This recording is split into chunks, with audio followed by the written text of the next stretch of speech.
사랑하는 성도 여러분, 안녕하세요. 9월 8일 금요일입니다. 함께 찬송가 454장 주와 같이 되기를 찬양하시겠습니다.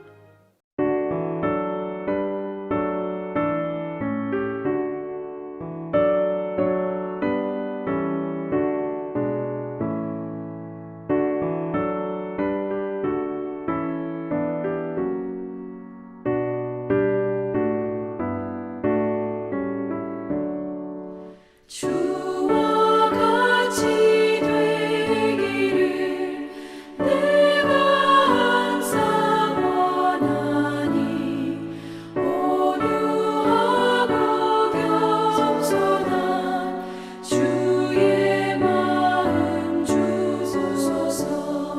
세상에서 우리가 나 그대로 있을 때 주의 형상 닮아서 살아가게 하소서.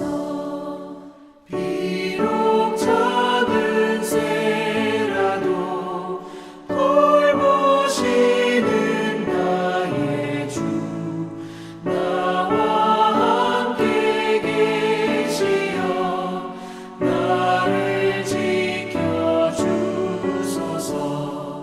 마음이 깨끗하기를 내가 항상 원하니 악한 마음을 버리고 살아가게 하소서.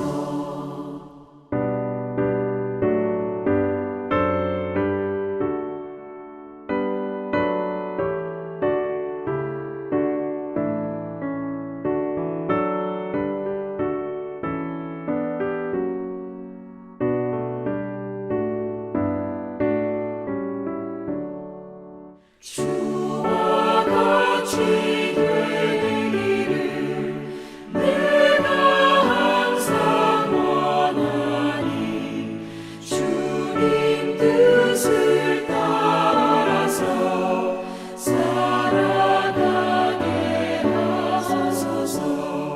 주 은혜로 거듭나 말씀 위에 굳게서 영원 무궁하도록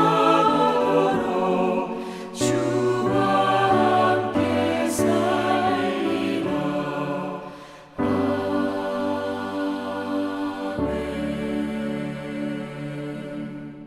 아멘. 이 시간 함께 나눌 말씀은 히브리서 5장 1절에서 10절입니다. 대제사장마다 사람 가운데서 택한 자이므로 하나님께 속한 일에 사람을 위하여 예물과 속죄하는 제사를 드리게 하나니 그가 무식하고 미혹된 자를 능히 용납할 수 있는 것은 자기도 연약에 휩싸여 있음이라. 그러므로 백성을 위하여 속죄제를 드림과 같이 또한 자신을 위하여도 드리는 것이 마땅하니라. 이 존귀는 아무도 스스로 취하지 못하고 오직 아론과 같이 하나님의 부르심을 받은 자라야 할 것이니라. 또한 이와 같이 그리스도께서 대제사장 되심도 스스로 영광을 취하심이 아니요 오직 말씀하신 이가 그에게 이르시되 너는 내 아들이니 내가 오늘 너를 낳았다 하셨고, 또한 이와 같이 다른 데서 말씀하시되 내가 영원히 멜기세덱의 반차를 따르는 제사장이라 하셨으니 그는 육체에 계실 때에 자기를 죽음에서 능히 구원하실 이에게 심한 통곡과 눈물로 간구와 소원을 올렸고 그의 경건하심으로 말미암아 들으심을 얻었느니라. 그가 아들이시면서도 받으신 고난으로 순종함을 배워서 온전하게 되셨은즉 자기에게 순종하는 모든 자에게 영원한 구원의 근원이 되시고 하나님께 멜기세덱의 반차를 따른 대제사장이라 칭하심을 받으셨느니라. 아멘. 오늘 말씀은 어제 나눴던 말씀에 이어서 예수님의 대제사장적 사역에 대해 보다 자세히 설명해주고 있습니다. 대제사장은 하나님께서 이스라엘 백성들을 만나주시고자 세워주신 직분입니다. 우리는 오늘 본문 1절 말씀에 근거하여 보면 대제사장의 세 가지 특징을 확인할 수 있는데요.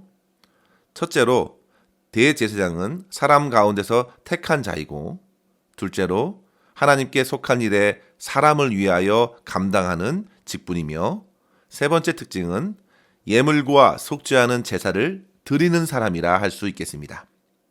그래서 대제사장은 1년에 한 번 유대력 7월 10일 대속죄일에 모든 이스라엘 민족을 속죄하는 제사를 지내므로 하나님과 참된 화해를 이루게 했습니다.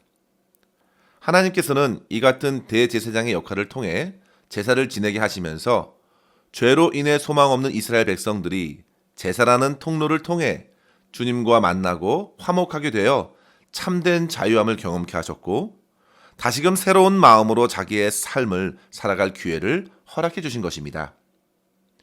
그러나 성도 여러분, 그 같은 하나님의 선하신 뜻으로 세워진 제도임에도 그 한계는 분명 있었습니다. 그것은 대제사장들은 어디까지나 자기의 약함을 스스로 짊어져야 할 연약한 존재라는 사실입니다. 사실상 백성들의 연약함을 짊어져야 할 사람들이 오히려 더욱 불순종하고 완악하여서 하나님께 책망을 듣는 경우도 있었습니다. 따라서 그들은 제사직을 수행하기에 앞서 먼저 그들은 자기의 연약함을 위해서 하나님께 제사를 지내야 했고, 이후에 제사 드리기 원하는 이들의 약함을 용납하며 제사를 지내곤 했습니다. 본문 2절의 말씀에 보면 그런 대제사장은 사람들을 임의로 차별하지 말고 용납해야 합니다. 비록 그들이 무식하고 미혹된 이라 할지라도 능히 용납하여 자기의 연약한 것처럼 그들의 연약함을 긍휼의 마음을 안고 하나님께로 나아가는 것입니다. 그런데 성도 여러분, 예수님의 시대에 있던 대제사장들은 심각한 타락에 빠져 있었습니다. 로마 통치 아래에 세워진 분봉학 헤롯은 그 당시 대제사장을 세울 권한을 부여받고 하나님의 뜻과는 상관없이 임의로 대제사장을 세웠기 때문에 수많은 사람들은 더욱 간절한 마음으로 이상적인 대제사장을 고대하였던 것입니다. 마치 가장 어두운 밤중에 뜨는 작은 샛별이 지륵 같은 어두움을 서서히 밝히듯이 백성들의 간절한 바람 가운데에 온전한 대제사장으로서 예수님께서 오신 것입니다. 특히 본문에서 예수님께서는 다른 제사장들과는 다른 유일한 특징을 갖고 있었는데요. 그것은 바로 자기의 씻어낼 죄가 없다는 것입니다.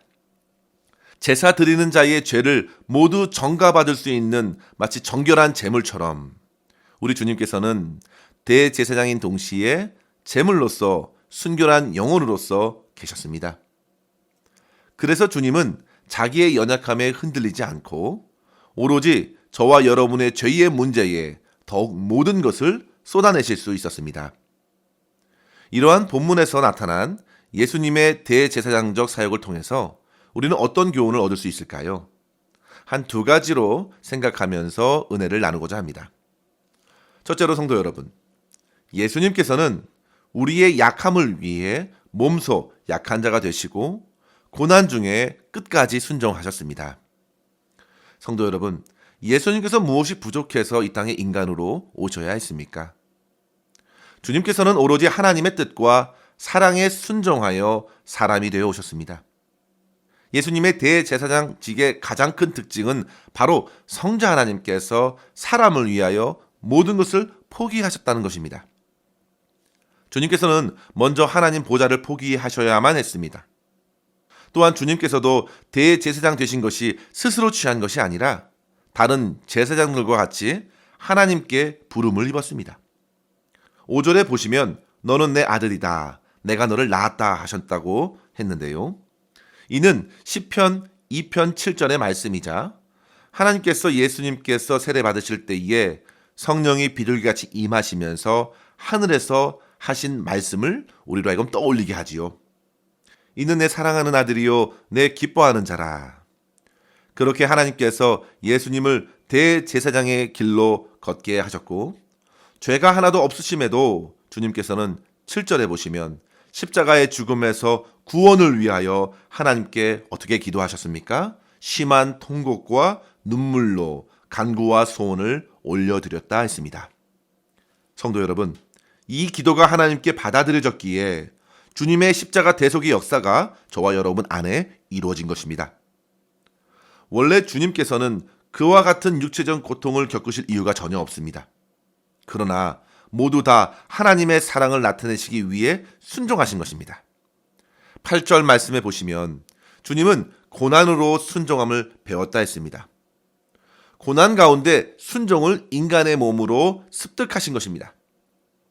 따라서 능히 주님께서는 고난 중에 순종하는 이들을 구원하시는 구원의 근원이 되신 것이라 했습니다.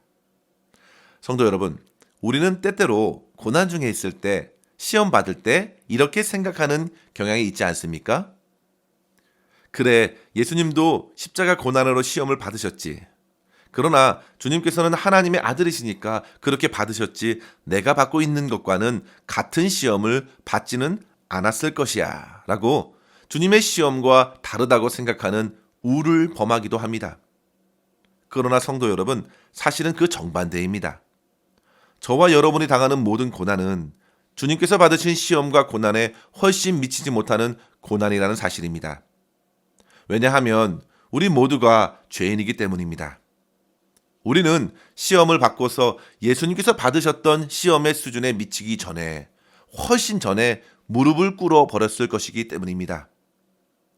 우리는 그렇게 과거에도 이미 여러 차례 수도 없이 죄에 항복했기 때문에 예수님께 가했던 것과 같은 압력을 악한 세력들이 가할 필요조차 없게 되었습니다.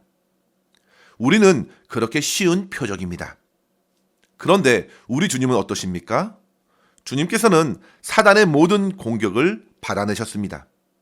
오히려 사탄 마귀의 모든 힘과 권세를 고갈시키셨습니다. 십자가에서 모두 다 받아내셨습니다. 주님은 끝까지 죄에 굴복하지 않으셨습니다. 그래서 주님께서는 이 땅에 살아낸 사람 중에 가장 악의 힘을 아시는 분이십니다. C.S. 루이스는 이런 말을 했습니다. 악한 사람들은 정작 악의 힘이 얼마나 센지 모른다. 왜냐하면 그들은 악에게 굴복당해서 악을 저지르기 때문이다. 성도 여러분, 악한 존재들은 악한 사람들에게는 악의 힘을 그렇게 크게 발휘하지 않습니다. 왜냐하면 쉽게 이용할 수 있기 때문이죠. 그들은 사실 악을 잘 모릅니다. 악한 사람들은 죄의 힘도 잘 모릅니다. 그저 이용당해서 쉽게 죄를 짓고 쉽게 악을 행하는 것입니다. 사실 가장 약한 사람들이 바로 그들입니다. 그러나 오히려 악의 힘을 잘 알고 죄의 파괴력을 잘 아는 사람은 누구인가요? 바로 악과 싸우고 죄악과 싸워본 사람들입니다. 세상에 그들이 강한 것입니다. 악이 얼마나 센지는 오래 버텨본 사람이 더 잘합니다. 죄악이 얼마나 센지 붙어본 사람만이 잘 아는 것입니다. 그런데 바로 우리 주님께서는 그 사단과 끝까지 선을 지키며 싸우셨습니다. 악의 무리들과 전혀 타협하지 않으셨고 십자가로 포기하지 않고 타협하지 않고 그들의 모든 힘과 권세를 다 받아내셨습니다.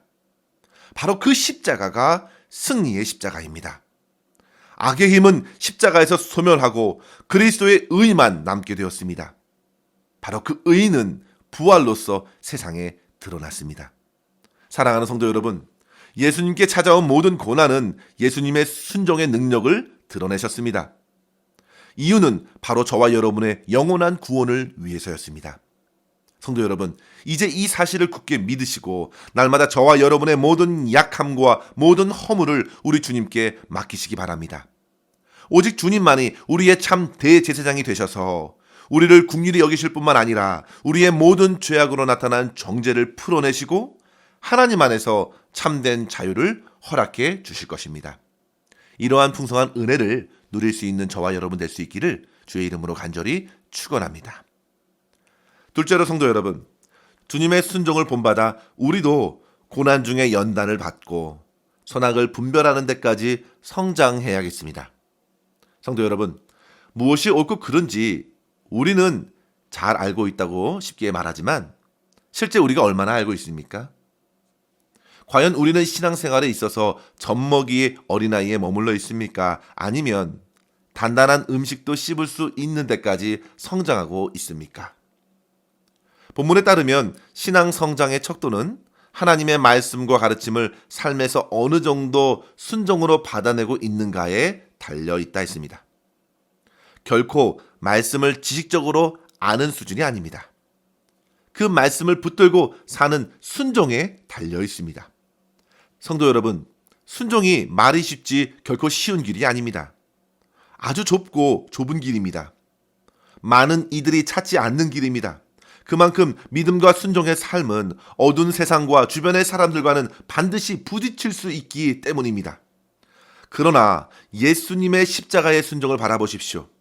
그 순종은 곧 우리 안에 순종을 일으킬 것입니다. 본문 14절에 보시면 장성한 자는 연단을 받아 선악을 분별하는 자들이라 했습니다. 이는 말씀을 가지고 지각을 통해 계속 훈련해 나가는 것을 의미합니다. 그렇다면 왜 말씀을 붙들고 훈련하듯이 순종하여 자라야 할까요? 이유는 단 한 가지입니다. 예수 그리스도께서 그렇게 하셔서 많은 사람들을 풀어주셨듯이 우리 또한 그 주님의 길을 걸어가며 주님의 본을 본받아 순종으로써 연약한 자들을 품어주기 위함입니다. 성도 여러분, 어린아이는 자기만 보려고 합니다. 선도, 악도 분별하지 않고 자기에게만 초점을 둡니다. 그러나 성장한 어른은 다른 이들을 돌보는 것입니다. 무엇이 옳고 그른지 그는 경험적으로 잘 압니다. 세상이 얼마나 악한지 악하기 때문에 아는 것이 아니라 진리의 말씀으로 싸워 보았기 때문에 아는 것입니다. 그 알을 통하여 섬기는 것이지요. 제사장적 사역같이 품어주고 위로하고 하나님께로 인도하도록 섬기기 위함입니다. 사랑하는 성도 여러분, 이제 우리의 삶을 온전히 주님께 맡겨드리고 주 예수님의 편에 서서 세상과 죄악과 싸워봐야겠습니다. 무턱대고 세상을 대적할 것이 아니라 더욱 말씀으로 훈련하고 연단된 믿음으로써 세상을 선악을 바로 분별하고 주의 순종의 본을 따라서 우리도 주변 성도들을 귀하게 섬김으로 하나님께 영광 돌릴 수 있기를 주의 이름으로 간절히 축원합니다. 기도하겠습니다. 하나님 아버지 감사합니다. 오늘도 주님의 말씀을 통해 우리의 마음을 붙들어 주시고 더욱 주 예수 그리스도를 바라보게 하시니 감사합니다. 주님께서 우리를 죄에서 영원히 구원하시기 위해 몸소 십자가의 고난을 모든 순종으로 받으시고 사단 마귀 권세를 멸하여 주셨음에 감사드립니다. 아버지 하나님, 저희들도 주님의 십자가의 길을 걸을 수 있도록 은혜로 함께하여 주시옵소서. 세상에서 쉽사리 죄악과 타협하지 않도록 저희의 연약한 믿음을 강건케 하여 주시고 매일매일 허락하신 그 말씀을 믿음과 순종으로 삶에 실천하면서 더욱 영적으로 성장하게 하여 주시고 보다 더 연약한 성도들을 주님의 마음으로 섬겨나갈 수 있도록 우리의 심령을 붙들어 주시옵소서. 오늘도 우리의 모든 삶의 여정에서 만나는 사람들에게 인내를 갖고 주의 복음과 사랑으로 대하게 하시고 하나님께 영광 돌리는 승리하는 삶 살아가게 하여 주시옵소서.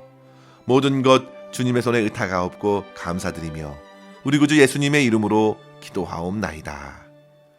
아멘. 사랑하는 성도 여러분, 오늘도 주 안에서 승리하시길 바랍니다. 감사합니다.